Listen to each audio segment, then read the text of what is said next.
అందరికీ నమస్తే. ఇవాళ కోర్ట్ సినిమా సంబంధించిన కాస్ట్ ఉన్నారు. సో ఈ కాస్ట్ ఫీలింగ్స్ ఏంటో మాట్లాడుకోవడానికి మేమందరం ఇక్కడికి వచ్చాం. సో ముందుగా కాస్ట్ ఫీలింగ్స్ గురించి, అంటే కాస్ట్లో ఉన్న ఫీలింగ్స్ గురించి మాట్లాడుకోవడానికి మనతో పాటు ప్రముఖ సుప్రసిద్ధ నటి రోహిణి గారు ఉన్నారు. అలాగే ఆ సుప్రసిద్ధ నటి ఇప్పుడిప్పుడే సుప్రసిద్ధ చెందబోతున్న నటి శ్రీదేవి. అలాగే ఈయనకి పరిచయం కూడా అవసరం లేదు, అంత సుప్రసిద్ధంగా. సరే, అది మరీ రిపీట్ అవుతున్న పదాన్ని లేదు, హర్ష్ రోషన్. బేసికలీ ఈ సినిమా హీరో ఆయన అనుకుంటున్నా హర్ష్ రోషన్. బేసికలీ ఈ సినిమాలో నేను హీరో అయితే బాగుండని అనుకుంటున్నా. నా పేరు ప్రియదర్శి. అలాగే ప్రముఖ రచయిత, నటుడు, తర్వాత అమృతం లాంటి మనసు శ్రీ హర్షవర్ధన్ గారు. అలాగే ద క్వీన్ ఆఫ్ స్టేజ్ ఇవాళ మనతో పాటు ఉన్నారు శ్రీమతి ప్రభావతి గారు. సో మేమందరం ఇవాళ ఇప్పుడు దాకా చాలా విషయాలు మాట్లాడుకున్నాం, కానీ కొత్త విషయాలు ఏం మాట్లాడుకోవాలనే విషయంపై చర్చించుకుంటూ ఉంటాము. ఇది చూసిన మీరందరూ కూడా చాలా ఓహో వీళ్ళు ఇలా పనిచేశారని మీరు అనుకోవాలని మేము అనుకుంటున్నాం. సో మేము అనుకోకపోయినా మాత్రం 14వ తారీఖు, మార్చి 14వ తారీఖు రివ్యూవర్స్ అనుకోకపోయినా దయచేసి మీరు థియేటర్లకు వెళ్ళి మా సినిమా చూడాల్సిందిగా మేము కోరుకుంటున్నాం. ఎందుకు చూడాలో కూడా మేము ఈ సంభాషణ ద్వారా మీ అందరికి చెప్పబోతున్నాం. సో లేదు ఓట్ ఆఫ్ థ్యాంక్స్ లేదు, ఓత్ ముందు ఓత్ తీసుకోవాలి. సో చేతులందరూ ఇట్లా పెట్టండి, మీ పేరు మీరు చెప్పుకోండి మనసులో. ఈ ఇంటర్వ్యూలో చెప్పండి గట్టిగా, మేమేం చెప్పినా నిజమే చెప్తాం. ఎదుటి వాళ్ళ మీద ఉన్న ఫీలింగ్స్ ఎటువంటి అయినా సరే,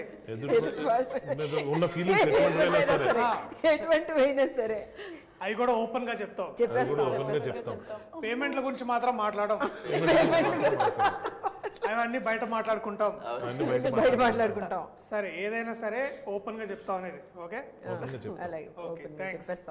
దేని మీద ఒట్టేసాం? గాలిలో ఒట్టేసాం. గాలి ఒట్టు, అది కూడా మన గాలిలో వేసినట్టు గాలి ఒట్టు.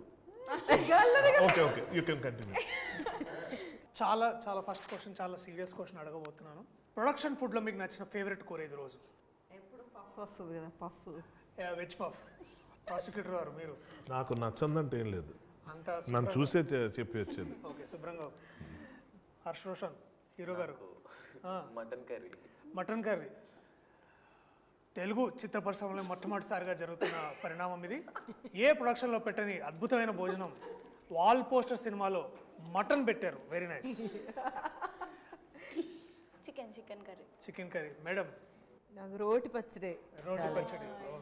బా, ఎంతైనా రూట్స్ నుంచి మనము బేసికలీ చూసుకున్నట్టయితే రోహిణి గారు ఎప్పుడు రూట్స్తో కనెక్టెడ్గా ఉంటారనే విషయాన్ని దీన్ని బట్టి మనకు అర్థమవుతుంది. రోటికి ప్రాసగా రూట్ అడుగుతున్నాను, జోక్ కాదు, సీరియస్ క్వశ్చన్ అన్నాడు. అదే అంటే అక్కడి నుంచి నవ్వకండి, సీరియస్ మ్యాటర్. అంటే నేను నేను ఎందుకు ఇట్లాంటి చాలా డీప్ క్వశ్చన్ అడుగుతున్నానంటే, మీరు ఇష్టపడిన కూరతోటి మీ క్యారెక్టర్లు ఎక్కడైనా కనెక్ట్ చేయొచ్చా అనే విషయాన్ని నేను అర్థం చేసుకోవాలనుకుంటున్నాను. ప్రియదర్శి గారు మిమ్మల్ని క్వశ్చన్ అడగచ్చు? చెప్పండి, తప్పకుండా.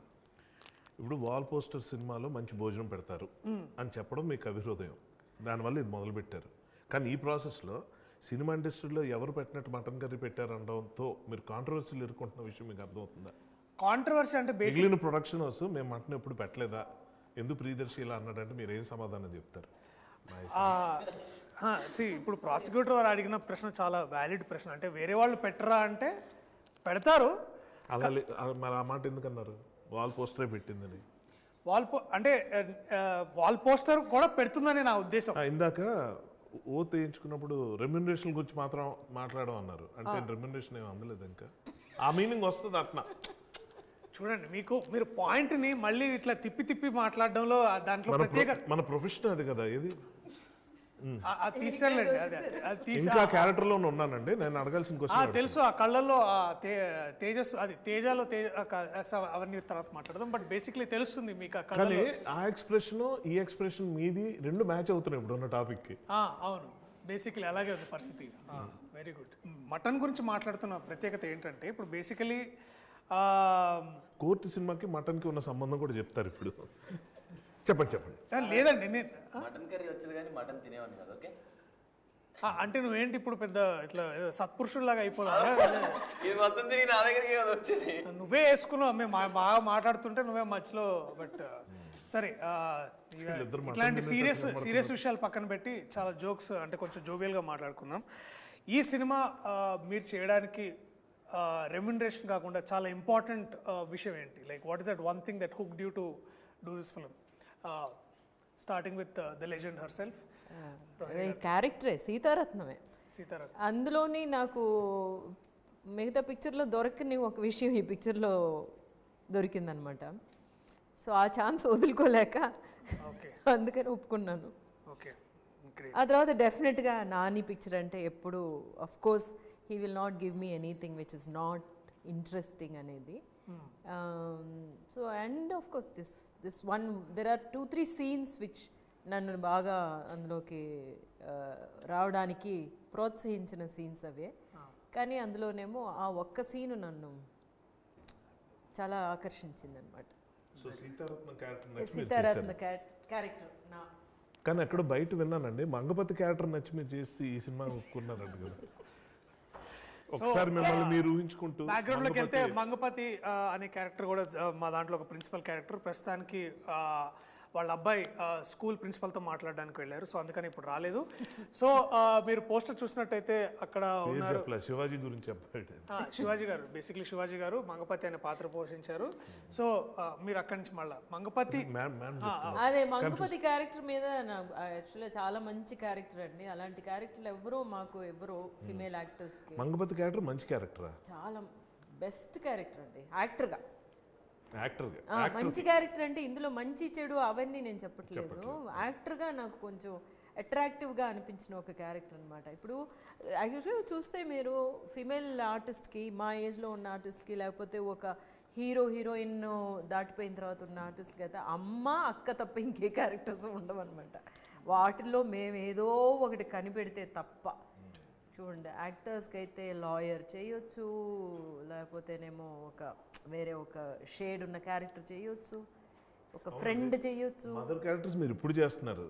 మీరు మొదటి నుంచి చేసిన వేరియేషన్స్ ఆ క్యారెక్టర్స్ తెలియనివా? మీరు మర్చిపోయారా? మేము మర్చిపోయాను. లేదు ఇప్పుడు దొరకాలి అంటున్నాను. అందుకే మంగపతి క్యారెక్టర్ లాంటి క్యారెక్టర్ దొరికితే it will be very nice అని అనిపించింది నాకు.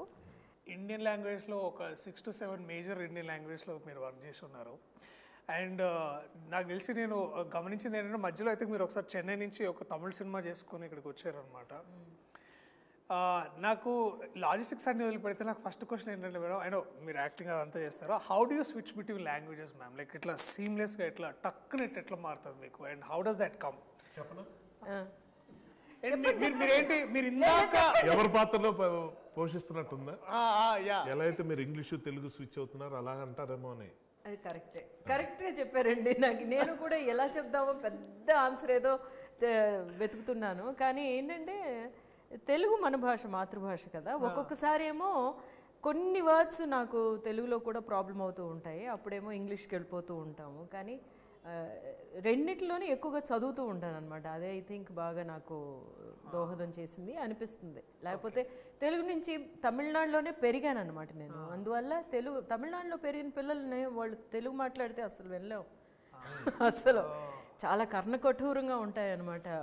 వాళ్ళ తెలుగే బాగోదు. కర్ణకఠోరం కూడా చాలా తక్కువ మాట్లాడుతుంటారు ఇవాళ రేపు హీరోయిన్స్. బట్ ఎనీవేస్ పదాలు అనేది అలా మళ్ళీ మీరు కాంట్రవర్సీ చేయొద్దు. స్టేట్మెంట్ ఇచ్చినట్టు అందరు మిమ్మల్ని కట్ చేసేవాళ్ళే బేసిక్లీ. కర్ణకఠోరం గురించి చెప్పింది ఎవరు? అదే ఐఎమ్ సారీ.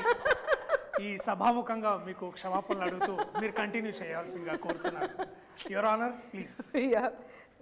సో అందువల్ల అనమాట ఎక్కువగా చదువుతూ ఉండడం వల్ల నాకు తెలుగుతో బాగా, అందులోనే తెలుగులో యాక్ట్ చేయకపోయినా కూడా డబ్బింగ్ ఎక్కువ చెప్పేదాన్ని కదా, అందువల్ల. గీతాంజలి. ఎనీవేస్ క్లాసిక్స్ మళ్ళా ఒక 20 years తర్వాత ఈ సినిమా కూడా చూసి వీళ్ళిద్దరూ అనుకుంటారు యాక్చువల్గాను. మనకేమో ఇది ఒక వీవ్ డన్ మెనీ ఫిల్మ్స్ కదా, మంచి మంచి పిక్చర్స్ ప్రతి సంవత్సరం మనకి మంచి పిక్చర్స్ కొన్ని ఇట్లా పడుతూ ఉంటాయి. కానీ వీళ్ళకి ఇది ఒక పెద్ద ఒక మరవలేని జర్నీగా ఉంటుంది, స్టార్టింగ్ పాయింట్. కాబట్టి అప్పుడు మేము ఇలా చేసాము అని మీరు మళ్ళీ వెనక్కి తిరిగి చూసుకుంటున్నప్పుడు అనిపిస్తుంది. మేడం మీరు రంగస్థలంలో చాలా నాటకాలు చేశారు, తర్వాత సినిమాలోకి మెల్లగా షిఫ్ట్ అయ్యారు. ఇప్పుడు అంటే మొన్న నేను మేడం ఒక సినిమా చేస్తున్నాం, దాంట్లో చెప్పారు. రంగస్థలం వదిలేసారా? లేదండి, లేదు షిఫ్ట్ అన్న మా మీనింగ్ అది కదా. ఓకే, షిఫ్ట్ అంటే అందులో కూడా షిఫ్ట్ అవ్వచ్చు కదండి మళ్ళీ వెనక్కి. సో బట్ ఎనీవేస్ ప్రాసిక్యూషన్ గారి విషయాన్ని పక్కన పెడితే క్యారెక్టర్ అలా రన్ చేస్తున్నారు. చెయ్యాలండి. మీరు చెప్పండి. మా కోర్టులో మాటలు లేవు. మీరు ఒకవేళ మీకు అవకాశం దొరికితే ఈ కథని నేను ఇంకా ఏం అడగలేదు సార్, ఆగండి. నిజంగా నాకు చాలా ఇంట్రెస్టింగ్ ఉంది. అవకాశం దొరికితే ఈ కథని మీరు రంగస్థలానికి తీసుకెళ్ళి మీకు మీకు అంటే ఆ స్కోప్ కనిపిస్తుందా, అంటే మీరు చేయగలరని? కాపీరైట్ ఇష్యూస్ అవుతాయి, ఇలాంటి ఐడియాలు ఇవ్వద్దు. ఏముంది, లాయర్ నేను ఇక్కడ. వాల్ పోస్టర్ థియేటర్ అని కూడా పెట్టుకోవచ్చు కదా. ఇప్పుడు వాల్ పోస్టర్ సినిమాస్ ఉంది, వాల్ పోస్టర్ థియేటర్ అని కూడా వాల్ పోస్టర్ రంగస్థలం అని కూడా పెట్టుకొని చేయొచ్చు కదా. ఇప్పటిదాకా డబ్బులు సంపాదించడం తెలుసు అనుకున్నాను, వీళ్ళకి ఆ పని కూడా చేస్తారన్నమాట. ఓకే, మీరు చెప్పండి. అవకాశం ఉంటే మటుకు ఖచ్చితంగా వెళ్ళొచ్చు, ఎందుకంటే మెసేజ్ ఉంది, అన్ని రకాలుగా ఉంది కాబట్టి తప్పకుండా చేస్తే చాలా మంచి డ్రామా అవుతుంది. చాలా మంచి డ్రామా అవుతుంది. అండ్ మీ పాత్ర కాకుండా ఇంకే అలాగే రోహిణి గారి పాత్ర కాకుండా, సర్లేండి ఇప్పుడు అడిగినా బాగోలేదు, మీ పాత్ర కాకుండా ఇంకే ఫేవరెట్ క్యారెక్టర్ ఈ సినిమాలో? ఆయన గురించి అడుగుతున్నారని ఎక్స్పెక్ట్ చేస్తాను. మీరు చెప్పకపోతే చాలా. మీ పాత్ర నా పాత్ర కాకుండా మీకు నచ్చిన మరో పాత్ర ఈ సినిమాలో? మరో పాత్ర అంటే ఈ సినిమా మా అబ్బాయి చాలా నచ్చాడు. నా పాత్ర కాకుండా మీకు మిగతా ఏం నచ్చింది ఈ సినిమాలో? ఏ పాత్ర నచ్చింది బాగా అంటే నేను ఇది నాకు ఎందుకు రాలేదు, దీనికైతే పేమెంట్ కూడా బాగా వచ్చేది, అట్లాంటి కాకుండా అంటే అంటే పేపర్ అంటే మీకు కథ వినగానే మీకు లైక్ ఇది పాత్ర నేను చేస్తే బాగా మాట్లాడితే పేమెంట్ టాపిక్ ఎందుకు వస్తుంది? అంటే ఇందాక మీరు ఫోన్లో పడ్డాయా లేదా అని నేను ఇందాక. అది ఈ సినిమాకి సంబంధించిన. సారీ క్షమించండి. అంటే ఓత్ కూడా పేమెంట్స్ గురించి ఎందుకు వచ్చింది అంటే ప్రాసిక్యూషన్ వారికి అంటే డిస్క్లైమర్తో సహా క్లియర్గా చెప్పాలి. ఇప్పుడు అడగండి మళ్ళీ నన్ను. ఈ సినిమాలో నా పాత్ర కాకుండా మీ పాత్ర కాకుండా మిగతా పాత్రలో మీకు బాగా నచ్చిన పాత్ర ఏది? అన్ని పాత్రలు నచ్చాయి అంటే నాకు నిజంగా. ఎందుకంటే డెఫినెట్గా ప్రతి దానికి ఒక వాల్యూ ఉంది, ప్రతి దానికి ఒక ఇంపార్టెన్స్ ఉంది. ఇది చాలా రేర్ అనమాట ఇలా జరగడం అన్నది. సో మంచి రైటింగ్ ఉంటే ఇలా ఉంటుంది అన్న ఫీలింగ్ కలిగించిన అతి కొద్ది ఫిల్మ్స్లో ఇది ఒకటి నాకు పర్సనల్గా అనిపించేది. ఊరికే ఉన్నారు పక్కన ఒక ఆర్టిస్ట్ని తీసుకొచ్చాం ఏదో నిలబెడదాం అన్నట్టు కాకుండా, ఇందాక మ్యామ్ చెప్పారు చాలా లిమిటెడ్గా ఉంటాయి అందులో విమెన్ క్యారెక్టర్స్, చాలా రెస్ట్రిక్టెడ్గా తల్లో చెల్లో ఇలాగేదో ఉంటుందని చెప్పన్నారు. బట్ అలాంటివి కూడా చాలా బాగా డిజైన్ చేసి ఇందులో పెట్టడం అన్నది జరిగింది. అండ్ ఐ పర్సనల్లీ నేను చేసిన తర్వాత కాదు, కథ విన్నప్పుడే జగదీష్ దగ్గర నుంచి నేను విన్నప్పుడు నేను ఫస్ట్ టైం డైరెక్టర్ ఇలాంటి కథ కూడా రాసుకుని వస్తాడా అన్నంత ఆశ్చర్యం కలిగింది. అండ్ మీరు స్వతహాగా ఒక రచయిత, మీరు దర్శకులు, అండ్ నాకు బాగా తెలుసు అన్న మీరు చేసే మధ్యలో యూ బెటర్ ఐడియాస్ అంటే ఇంప్రూవైజేషన్, ఎస్పెషలీ మెటీరియల్ని ఎలివేటెడ్ పొజిషన్స్ తీసుకెళ్లాలంటే ఇంప్రూవైజేషన్ చాలా హెల్ప్ చేస్తారు. అండ్ మీరు చాలా బాగా కొన్ని సందర్భాల్లో చాలా ఇంప్రూవైజ్ చేశారు.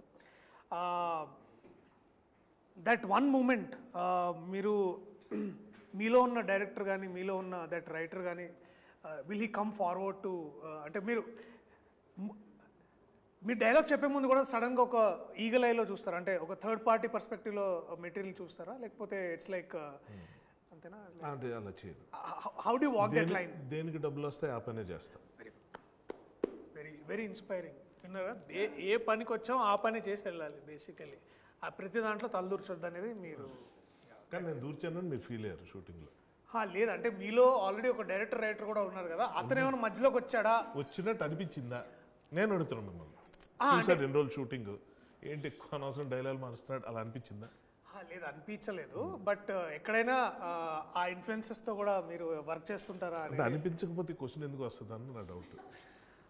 అంటే ఇప్పుడు మీరు యూ వేర్ మెనీ హ్యాట్స్ అని అంటారు కదా, సో అట్లా మీరు నాట్ ఎట్ ఎ టైం. అది not at a time. Okay okay sir, very good. Most importantly I think దేనికి పనికి ఆహార పథకం లాగా దేనికి అంతే. Definitely very good. ఈ సినిమా చాలా సెటిల్మెంట్ ఇక్కడ జరుగుతున్నట్టుంది అక్కడ స్టార్ట్ అయిన యా విషయం యా యా చాలా చాలా ఇద్దరికి మధ్యనే కదా ఏంటో ఏదో సెటిల్మెంట్ జరుగుతుంది. అవునా అట్లా అనిపిస్తుందా? ఏమో ఆవిడ అంటున్నారు. లేదు నేను ఓత్కి కట్టుబడే ఉన్నానండి. నేను వేరే ఏమి అంటే open heart with everybody basically, no enclosed heart. But anyways moment ఇప్పుడు ఇక్కడి నుంచి ఇటు తిరిగింది కాబట్టి కెమెరా, నువ్వు తనలో ఒక విషయం నేర్చుకుంది, నువ్వు ఇతనిలో నేర్చుకున్న ఒక విషయం. మటన్ కర్రీ గురించి చెప్పండి. చికెన్ కర్రీ కూడా వాళ్ళిద్దరూ సినిమా గురించి మటన్ కూడా చికెన్ అదే ఏది లేదు, నవ్వడమే ఐ గెస్. ఎప్పుడు నవ్వుతూ ఉండడం.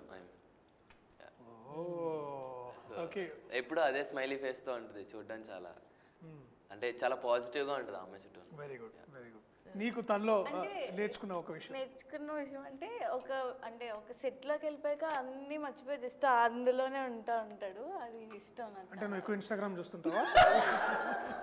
అడుగుతున్నానండి. లైక్ అలా కాదు, అంటే ఎవరితో నేను మాట్లాడినప్పుడు ఆ మూడ్ నుంచి రాకుండా ఉంటారు కదా, బట్ వాడు అలా కాదు, అలా అంది. అన్ని క్వశ్చన్లు ఇప్పుడు దాకా నేనే అడిగాను. మీకేమైనా క్వశ్చన్స్ ఉన్నా కూడా నన్ను తప్ప మిగతా వాళ్ళందరినీ కూడా అడగచ్చు. మిమ్మల్ని అడుగుతా ఉండండి. నేను తప్పించుకోవడం తెలియదు. అదేంటి అంటే ఇప్పుడు నన్నే అడగాలని ఏం లేదు. రోహిణి గారు హర్ష గారిని అడగచ్చు, ప్రభావతి గారిని అడగచ్చు, అలాగే ఇద్దరు పిల్లలు ఎవరు కూడా అడగచ్చు. అందరూ కలిసి నిన్ను కూడా అడగచ్చు. అది కూడా కరెక్టే, అది కూడా ఒక మంచి పాయింట్. నా పని చేద్దామండి. లా ప్రాక్టీస్ చేసే ఐడియా ఏమన్నా ఉందా? లేదు మేడం, ఖచ్చితంగా లేదు. ఐ థింక్ నెక్స్ట్ బేసికలీ అంటే మేబీ దీన్ని కోర్టుని ఇంకో ఫ్రాంచైజీగా ఒక ఫిలిం, అంటే ఇందాక మనం అనుకుంటున్నట్టు ఒక డిస్కషన్లో ఒకవేళ కోర్ట్ అనేది ఒక మంచి ఒక ఫ్రాంచైజీ అయ్యి దాంట్లో నెక్స్ట్ ఇంకేదన్నా కథ వస్తే డెఫినెట్లీ మళ్ళీ ఒకసారి to get back to new law book, maybe that will be very ఆ ఇంట్రెస్టింగ్. రోజు ముందు రాగానే లా బుక్స్తో వచ్చేసాడు. ఎక్కడ దొరికాయి ఇవన్నీ? తర్వాత మా పట్టుకుని అందులోనేమో రియల్ కేసు తీసుకొచ్చారు. రియల్ కేసు పేపర్స్తో తీసుకొచ్చి జడ్జిగా ఆయనకి ఇచ్చి ఇక్కడి నుంచి ఇక్కడికి చదవండి, ఒక్క మాట కూడా మార్చకూడదని ఐపీసీ సెక్షన్స్ అన్ని చెప్పడం చూసేసరికి అంత సీరియస్గాను మెచ్చుకుంటున్నారు. కానీ యాక్చువల్గా మంచి సీక్రెట్ ఉంది, నేను చెప్పచ్చా? మంగపతి అంటావు మళ్ళీ. లేదు లేదు లేదు మ్యాటర్ ఏంటంటే లేదు, మనం ఇంకోసారి అయిపోయేటప్పుడు మీరు మాట్లాడింది అయిపోయిందని కన్ఫర్మ్ చేసుకున్న తర్వాత మనం మాట్లాడదాం. అట్లాంటిది ఓకే, నాకు అదే పాయింట్ స్ట్రాంగ్ కాబట్టి. ప్రాసిక్యూషన్ వాళ్ళు ఎలా అంటే అలాగా ఒక సార్కి 2 పేజీలు డైలాగులు ఉండవు గొక్క తిప్పకుండా. టక టక టక టక చెప్తుంటే అలా చూస్తుండేవాళ్ళం. సడన్గా మధ్యలో ఎక్కడ పోయినప్పుడు ఒక్క నిమిషం ఆ ఫైల్ ఇవ్వండి అని చెప్పి ఏదో పెట్టి ఈ ఫైల్ ఇలా ఉండాలి అంటే అందుకు మిస్ అయినట్టు. నేను ఒకసారి చూసి షాక్, అరే ఇంత ఫోకస్. అదేంటంటే దాన్ని టెక్నికల్ ఏమంటారు తెలియదు, పింక్ కలర్ చూసారా? అంటే మనకు పేపర్ మార్క్ బుక్ మార్కర్ అలాగా పెట్టుకోవడానికి అనమాట. అది ఎవరు ఎదురు కూర్చున్న జడ్జి తీసిస్తున్నారు కదా, అందులో ఇది లేదు, ఫైల్ మూమెంట్ లేదని నాకు అదే ఆశ్చర్యం వేసింది. నేను అప్పుడు ఎలా అనుకున్నా అంటే అబ్బా దట్ ఈస్ ప్రియదర్శి, నేను విన్నా నేను గురించి అసలు ఫ్రేమ్ లో లేని ఆబ్జెక్ట్ గురించి కూడా డైలాగ్ ఆపి మరి కరెక్ట్ చేస్తున్నాడు అంటే అంత గ్రేట్ అనుకున్నా. తర్వాత మళ్ళీ జరిగింది ఏమండి, ఆ పింక్ పైగా ఉండాలండి. జడ్జికి అర్థం అవట్లే. జడ్జికి ఎందుకు అర్థం అవట్లేదు అంటే ఫస్ట్ ఆఫ్ ఆల్ ఓటీఎస్ అన్నారు, ఆయన కుర్చీ ఎంత ఉంది ఆయన కనబడ్డు, కానీ ఆయన కూర్చోబెట్టారు. ఆయనకి నిద్ర వస్తుంది ఈ మటన్ కర్రీ తిన్నాక. ఆయనకి అర్థం కావట్లా, ఏంటి నన్ను ఎందుకు సర్లే కూర్చో మోటివేషన్ కోసమేమో, పోనీ మధ్యలో ఏదన్నా యూ కెన్ ప్రొసీడ్ ఇలాంటి డైలాగులు కూడా ఆయనకి లేవు. 2 పేజీలు లేనివే. ఆ తర్వాత యువర్ ఆనర్ ఆ పింక్ ఫైల్ మళ్ళీ అనేటప్పటికి ఆయన ఒక నావల్ పోతుంది ఈ ఫీలింగ్. ఆయన గిల్ట్ 4 టేకులు అయిన తర్వాత ఈ నెల ఉన్నాడు తెలియదు, కానీ జడ్జి మాత్రం నా వల్ల టేకుల మీద టేకులు అయిపోతాడని ఫీలింగ్.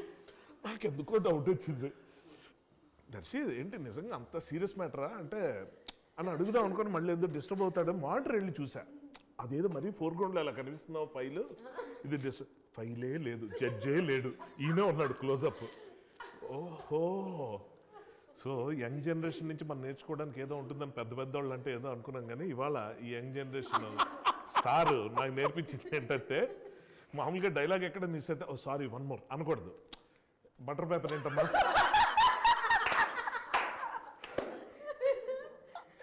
అని అనుకున్నాను, నాది రాంగ్ అవ్వచ్చు. ఓకే మీరు కానీ అంటే మేము బేసికలీ మీ అంత సెక్యూర్డ్ యాక్టర్స్ కాదు కదా sir. So it's like we are secured actors అంటే ఏంటి? ఇది నిజంగా మంచి టాపిక్, నాకు ఇప్పటిదాకా వినలేదు ఈ పదం. సెక్యూరిటీ యాక్టర్స్ అంటే ఏంటి? అదే అంటే బేసికలీ మీరైతే డైలాగ్ ఇక్కడ మర్చిపోయినా ఇట్లా ఆగిపోయినా లేదు 1 more టేక్ అని మీరు అంటారు. వస్తున్నాడు నేను ఇట్లా బటర్ పేపర్ లేకపోతే కానీ అది ఎలా వచ్చింది ఐడియా నాకు? అది నిజంగా pink file Okay, the actual serious- judge గారు ఉన్నారా మామూలుగా అంటే ఆర్గ్యూయింగ్? నేను ఏమైందంటే ఓ సందర్భంలో మేము హైకోర్టుకి అంటే ఫ్రెండ్ తీసుకెళ్ళాడు చూద్దామని. సో అక్కడ మనం ఏమనుకుంటాం అంటే జనరలీ మన కోర్ట్స్లో అందరూ ఏంటంటే మన సినిమాల్లో కోర్ట్స్లో ఎప్పుడు 2 బోన్లు పెట్టి బోన్స్ లాగా లేవులే కానీ బట్ జనరల్ పబ్లిక్ ఎక్కువ చూపిస్తాం. కానీ జనరల్ పబ్లిక్ కంటే కూడా లాయర్స్ ఎక్కువ ఉంటారు ఏదైతే మనం కోర్టు ప్రాంగణంలో. అక్కడ ఏంటంటే వాళ్ళకి all judges are bound by time. ఈ కేసుకి ఇంత టైము అది ఇది అని. But and every case file comes like ఇంత బుక్ వస్తుంది అనమాట. ఏ పెద్ద క్రిమినల్ కానీ లేకపోతే ఎటువంటి ల్యాండ్ డిస్ప్యూట్స్ కానీ ఇంత కేసు ఉంటుంది. అండ్ వాళ్ళు డైరెక్ట్గా పేజ్ నెంబర్ అడుగుతారు. పేజ్ నెంబర్ చెప్తే ఆ పేజ్ నెంబర్కి వెళ్ళి అది ఒకటిసారి చూసుకొని వాళ్ళు దే ప్రొనౌన్స్ జడ్జ్మెంట్ కానీ వాళ్ళు ఇది. అండ్ అది సరిగ్గా ఆ ఫైల్ చేయకపోయినా ఆ కన్సర్న్ లాయర్ డిఫెన్స్ కానీ ప్రాసిక్యూటర్ కానీ ఎవరైనా సరే ఆ కన్సర్న్ పేజ్ చెప్పకపోయినా ఆ పేజ్లో ఉన్న ఇన్ఫర్మేషన్ కూడా కరెక్ట్గా జడ్జి గారికి చెప్పకపోతే చాలా సీరియస్ అయ్యి తిడతారనమాట. ఒక జడ్జి అంటే మన సినిమాలో చూపించినప్పుడు చూపించేటట్టు మనం సార్ యువర్ ఆనర్ అంత సీన్ ఉండదు అక్కడ. ఒక జడ్జిని కనీసం సార్ యువర్ ఆనర్ మీద మాట్లాడకూడదు, అసలు ఎప్పుడు మాట్లాడడానికి వీలు లేదు. సో అలాంటి పొజిషన్లో వాళ్ళు ఏంటంటే చాలా అంటే ఒకసారి ఎంత హెవీ మూమెంట్ ఆఫ్ టైంలో కూడా మీరు ప్రిపేర్ కాలేదా ఇట్లా తీసి ఇట్లా ఇసిరేస్తారు అంతే. So again you have to take another day and again మళ్ళీ కమ్ ఫర్ ద సేమ్ ఇది. So all lawyers should have to be prepared all the time. And judge గారి time is the most valuable time అనమాట.